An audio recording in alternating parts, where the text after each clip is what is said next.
So 2020 was my first year in the Hobonichi Cousin. And so I'm on my sixth year. One, two, three. I'm starting my sixth year and I'm still in love. I'm still a girl in love. So, hey, this is Sarah. I walk through my art and journals, talk about stationery a lot. And if that's something you like, then you are going to want to see this flip through of my Hobonichi Cousin for 2026. I never thought I'd be a paper gal, but here we are. Now, I need to give the typical disclaimer. This is the 2023 paper. There was a whole kerfuffle. The paper's not as great. I don't buy new Hobonichi, but I stocked up on a couple 2023 planners and I just redate them. I'd love to do a quick walkthrough of what I have done journaling every single day this year. I'm really proud of that. That's not what my first planners look like. But what I did over the course of 6 years was turn my journal into something that makes every day more awesome. So I might not do it at the same time every day or even every day. I'll catch up sometimes and fill in 3 or 4 pages at once, but I always come back and fill it up. So let's see what's inside. We'll take a nice long look at the cover, just a lot of fun stickers, and then of course the back. I love the look. And I've been pleased to see that I do go through and I read my old planners. It's really neat to see what I was dealing with and something to think about if you ever worry about not having a lot to say or not having a lot to write. I'm not really here to make a journal that reads like a book or that's really exciting. I'm just here to make a journal that captures who I was that particular day. And that's a concept I got from Hobonichi. That was one of their quotes, was the person you are today will never exist again. So let them make their mark. On the inside of the pages, I'll capture some of my kids' art. And I love that this just makes them a part of my life. Lots of their art. This dragon in particular, I'm very pleased with. I've also been careful to make sure that the kids know this journal is really important to me, and then I let them write in it a lot. This is a monthly spread that has all the days. For a little while, I tried to keep a reading log of new words that I ran into, and then some money in and out. I don't really use the stuff in the front very consistently. Then towards the front of the Hobonichi, you're going to have monthly spreads. I didn't use the monthly spreads as much because I tend to be a digital capacity planner. You can see some things I might have experimented with, like a little sticky note for different things. This was a year of a lot of transition, so I did organize differently. Then you can see around October, I got a printer so I could incorporate some photos. The next section has a week-by-week breakdown. And again, I have different weeks where I've been more detailed with the illustrations. I love it when I was really detailed, so I wish I'd done this more, having almost an illustrated week. Maybe I will try to do that more in the new year since I love how it looks. And you can see I focused a little more on filling out this and using it to plan rather than the monthlies. I really like whenever I got watercolor involved. You can see that happened a bit over here. That's nice. This is Tombow markers. Oh, that's a really thorough one. And this is a beautiful one. I love trying different combinations. So picking out the combinations was really fun. Then if I purchased some pens, I might mark those so I could see when those came in. More watercolor. Again, just getting to have more practice of the colors. So we watched The Castle in the Sky. So this was a lot of pieces from the movie. I also tried these sticky notes. They're the perfect square size. And throughout the year, you can see I had different pens that I could try out and do different things with. This was a really nice one. I'll just flip through so you can see all of these. You could pause on a page if you want. These were really cute washi, where each one has the 2 parts of the cat, so you can make the cat as long as you want. And so I put a piece on the top and bottom and had my sons draw the cat bodies. It was really cute. These were some of my favorite stickers. Got them from Jen. Thank you, Jen. Looking back, I think for the new year, I would like to make more detailed weekly spreads. It's really fun to look back and see what I was doing. And in this, I got a cool crayon We were at a stationery shop in Alexandria, and so I got a neat crayon, the Penco Color Delights. It's a multi-pen, but it's for crayon. The quality of the crayon isn't great. It leaves a lot of little scuff things, but it is a really fun item. And I had somebody's email here. More playing around with the little cats and the washi. That was very satisfying. A little bit of watercolor. So I think if I'm picking up on lessons, I really love having little notes all over the place. I love color coordinating stickers, and I love watercolor. This one really pops. It's nice. And maybe I delayed using watercolor a bit because it does take some planning. You got to pick out the colors you want, and you've got to let it dry. So you can really only use it if you aren't going to journal for a little while. So then maybe I don't do it right at the start of a session, and then you don't want to do it right before you're done because you take all the time to get it out. I don't know. I can see why that was a challenge. Here's a little spread for a travel trip. And this might be one of my favorite ones just because of the colors and everything involved.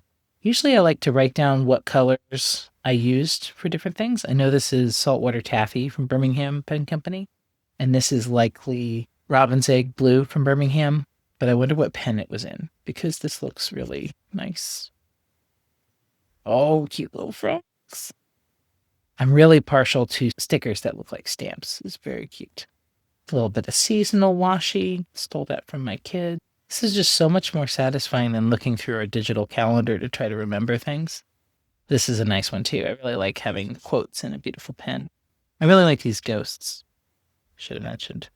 And then all caught up. And then that brings us into the daily pages. And that's the real strength and appeal of Cousin, I think, is that it's going to have a page for every single day. And that's what can make it so thick, but that's also what makes it so easy to capture the parts of your life. This is one of my favorite styles. It's where I sketch with an Acroball 1000 and then fill it in with Tombow. Some months I would map what I was reading, especially if I finished a series. And I'd also map what ink and pens I was using. And that was a cool way to keep track of how a different pen performs. So let's flip through. Some spreads are really planned out, some really aren't. Usually I'll start with some kind of large shape. The colors might map, they might not. I'm always sketching my kids, and sometimes it's just a mess like this. But it's still always really fun to see how the inks pair differently, how they perform differently. Different movies we introduce the kids to, like The Sword and the Stone. I really love drawing these aliens. I think I only did it once or twice this year, but it's really fun to just draw the circles and then make up an alien image. Oh, this is a nice one. And I think this is not watercolor, this is Tombow. So I would draw with the Tombow and then use the clear one to smudge it a little bit. That is a very nice looking page. Oh, this is nice too. And it's kind of fun because there's a texture to it because of the washi and the stickers and everything. This one is watercolor, so it's a much more distinctive thing. I like that pattern too. When I think of things to write, when I first sit down, what I'm doing is recording the day. So you can see at the top, without exception, I write sleep, food, mood, work. Those are the things that I'm tracking. And then from there, I might have a mantra. So like things are always working out for me. I might have things I'm struggling with. This is the day we lost my friend Michael, passed away. I might have quotes I'm repeating. I might have something I'm trying to practice. You can see things are always working out for me is something I'll write a lot. And it's that feeling of the pen on the paper. It is just very soothing to me and I love it. Could see February reading, a famous self-portrait. It's just not flattering. I try not to complain too much in my journal. I'm really sensitive to that because I don't want my sons to see this stuff and feel like I wasn't pleased, because I really am. It's just that different things are difficult. It's a little sick day. Some days I'll pick like a dominant color and then just have accent colors. This one I was really pleased with. So I just tried to practice some swirls in different shapes all over it. Might write about things that I'm listening to, things I'm struggling with, delicious things I've eaten, hot soup. This was funny. I dropped the kids off to go to my mom's for an overnight, and they left their bag of clothes, and it was raining, so I had to chase the car down and get rained on. Sometimes I'll let the image or the sticker decide what the spread is. Oh, this was really nice. I sold this pen, but you can see just what a lovely pen it was. This was a lovely combination. This is Kiyo Oto Cherry Blossom with, it almost looks like Sailor Raikucha, but it's a little light. Maybe it's Raikucha, but in a Sailor pen. Yep, I bet it is. Some spreads don't work. Some spreads don't really look that great. I feel like that's important to embrace. Heading into March, watched Porco Rosso with the kids, Studio Ghibli movie. Oh, this is one of my favorites too. I tried a new boba tea place, and I figured out, what sweetness I like. And this, it's just a solid combination, that navy with a hot pink. Oh, here's another one. This is going to be my top 5 spreads. And I just made the boxes and then added a header with a fancy pen, and then used that pen to make a border with flowers. Tried to incorporate some purple. I'm just not a purple gal. I'm still working on it. Oh, we got some Pusheen stickers. Very cute. Got a little injury, icing my knee, sketching the cat. Oh, this is really nice. I think the ones that I say, wow, this is really nice, I'm using lots of color. And then there's a clear narrative part and then a clear illustration part. So I'm kind of learning the things that I want to see next year to just really love every page even more. Oh, here's another swirl of color. That's really nice. That's a neat color combination. Oh, top color combination right there. So something dark, a bright accent, another bright accent. So this is like a mint, pink, and navy thing. I'm drawing my son. I try to leave little Easter eggs in here, so if they ever flip through and see themselves, they'll just see all the wonderful things I think about them. Here's another favorite page. I just love the little tiny illustrations. And the density of the page, this is just very satisfying to look at. This was a matcha experiment where I tried all these fresh purees at home. Ugh, it is so satisfying to look at. And I've got a little ink layout up here. Oh, 3 in a row. I love it. And then that's one of my favorite illustrations of the cat ever. Wow, 4 in a row. I did great. This is where I found a worm in my indoor plant. I think I put him in there. Practicing some alphabet. Oh, this is a page that I really love too. So I did portraits of people where I was out and about. If I saw anybody with their eyes closed, I tried to sketch them real quick.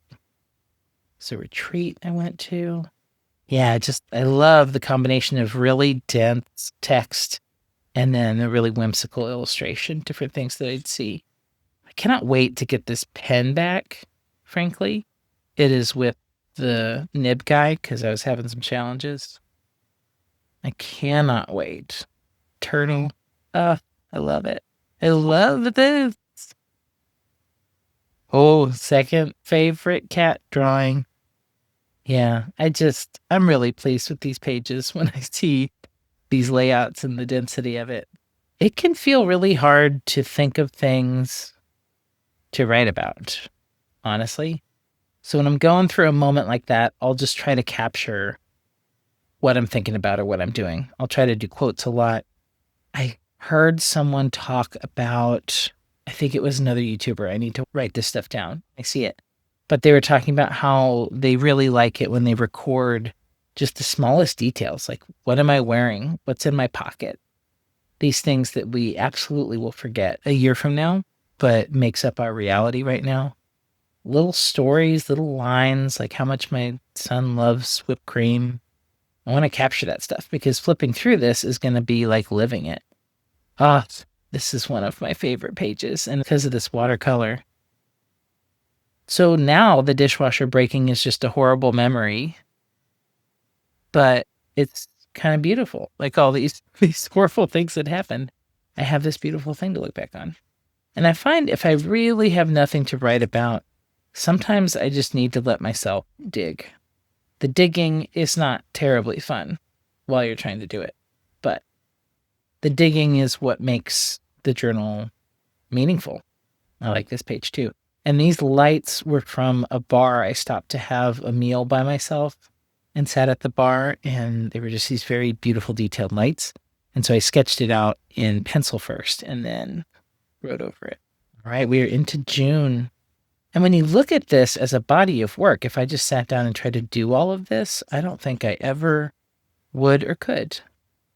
But doing just 10, 15 minutes a day, this is my most iconic cat, I have to say. I love how this ink wash came out.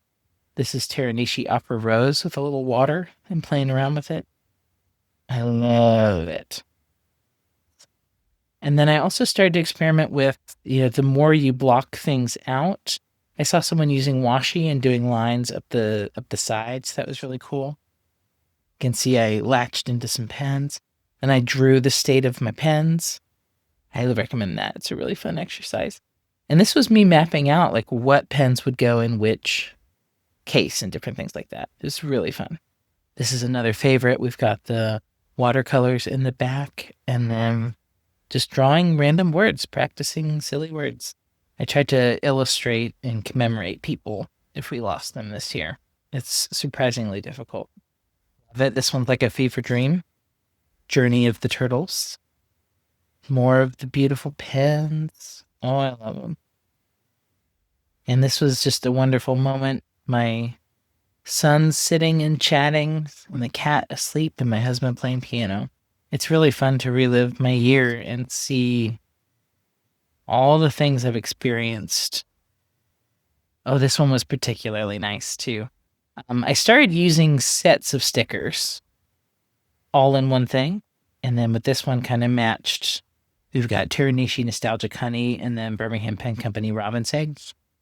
You can probably see the same 10 inks or so, just used over and over again. Looks like maybe once a week I would try to draw my cat. Any special trips? Oh, Totoro. This is a favorite too. Different ink makes its way in after the DC Pen Show. Oh, how beautiful is that? I love this like berry kind of color. That's the cherry blossom. Got other people writing in the book. Here we're back to a really documentary style. And then I kind of outlined my nibs and wrote down, the difference between all of these. And this was a nice one. This was like an ink splash. Brought a little bit of gouache into the mix. I don't love it. It didn't flow as nicely. It's a little thicker, but it's fine. Some drawings don't work out. That's okay. Yeah, I think if I had to choose the 5 inks that I use most in this, it is for sure Teranishi Opera Rose, Birmingham Pen Company Robin's Egg Blue, Diatramentis Document Black, of course, Saltwater Chaffee. It looks like Tom's Studio Sunny Teal is making a comeback as well. Different gifts that I might have gotten people, a special date with my mom and a meal out. Just so many memories, like living the best part of the year all over again. Oh, that is really pretty. Again, these stamp stickers that look like mail stamps. I wanted to make sure these got really highlighted and set off because they're so beautiful. Whenever we're watching a movie, I'll try to document to draw the characters. It's an illustrated. Very nice. We're getting into the fall. Some more fall themes. This was me trying just a ton of inks with a cool monoline nib at the pen. I was surprised to see this yellow and Momiji look so well together, but they really do. Oh, isn't this nice? And then I'll draw some YouTubers I watch sometimes. Pattern is a recurring thing. If you don't have anything to write, just draw words and patterns. It's that movement of the hand that is what's valuable. So I feel like getting a beautiful journal out of it is just a byproduct, a really wonderful byproduct. That's probably why I'm not so precious with taking this out or going places, because of course, if I lost it, I would be really upset. A part of me would die. I totally get it. But at the same time, like what I've learned to do and the experiences I've had drawing this, that's really what I'll take with me forever. Nothing can take that away. Oh, there we go. Another nice little thing. I haven't finished coloring that in. This page really surprised me too, with the almost primary colors. You know, green, blue, yellow, red. I was surprised. Maybe I didn't think it would look as nice as it does. And then this also was really soothing. So this is Troublemaker Milky Ocean, another top ink, and Opera Rose. Opera Rose really won this year, I think. I also didn't overdo it too much with the pictures. I could see that being something I got obsessed with. So I only have it like once a week or so. And then sometimes I would start to practice and actually draw a sticker to try to, work on any animals or things I was trying to do. Song lyrics, anything that got stuck in my head. Here's a picture. It's just absolutely bright, beautiful holly bush outside the grocery store. I wanted to remember that. And then a lot of YouTube that I've been watching. This is just getting chaotic. I was really partial to these little book stickers as well. I feel like it set a really cool mood. And then what I've got set up for the rest of the year. I did go through. I started using some stickers that I wanted to use. You can see what it looks like blank. And then when I get to the day, I'll figure out what do I want these colors to look like. What quotes are bumping around in my head. And so every day becomes this chance to practice balancing colors, matching colors, making things look crazy just for fun. And then I might get to a page where, I already did a bunch of stuff, so I just put a new page over it and we'll roll on. In the back of the Hobonichi Cousin, you've got these blank pages. And then what I've been doing on the My 100 page is I'll map out all the inks that I had or sampled throughout the year. This is something I'm really looking forward to for 2026, is to go through and resample all of my things and rediscover these inks that I love. And of course, make room for some new ones. I also sampled a bunch of tea. This was a birthday present to myself. I got a bunch of tea from Rishi to try. And I took off the labels and put them in there. And that is my Hobonichi Cousin. Thanks for reliving 2025 with me. I hope you had a wonderful experience checking this out. I'm uploading stuff once a week like this just to live through my paper habit and make a nice chill atmosphere where we can get a grip a little bit. So if you like that, go ahead and subscribe. And I'll see you next week.